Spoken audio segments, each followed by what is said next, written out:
আল্লাহর কথার কোনো গুয়া মাথা আমি কিছুই পাই না। মাথা কোনটা গোয়া কোনটা এটা আমি পাই না। কেন পাই না? এই যে একটা কথা বলছে, আওয়ালু মা খালাকুল্লাহে ইশক, প্রথম সৃষ্টি ইশক।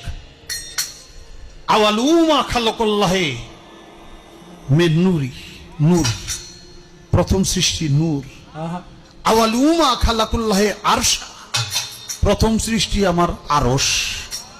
দেখেন, আওয়ালু মা খালাকুল্লাহে রূহ, প্রথম সৃষ্টি আমার রূহ। কয়টা হয়েছে? এক মুখ হয়েছে দুই কথা কয়, হ্যাঁ মুখ কয় না হুক কয়? এক মুখে দুই কথা কইলে হ্যাঁ মুখ থাকে, হ্যাঁ তো মুখ থাকে না, তো হুক হয়ে যায়। আল্লাহ যে কইল প্রথম সৃষ্টি আমার ইশক, প্রথম সৃষ্টি আবার কয় আমার আরশ, প্রথম সৃষ্টি আবার কয় নূর, প্রথম সৃষ্টি আবার কয় রূহ। আল্লাহ এক মুখে যে এত কথা কয়, আল্লাহর মুখ কয়টা? খালি কয়টা না, ওটা মুখ না হুক, এটাও আমার জানা দরকার।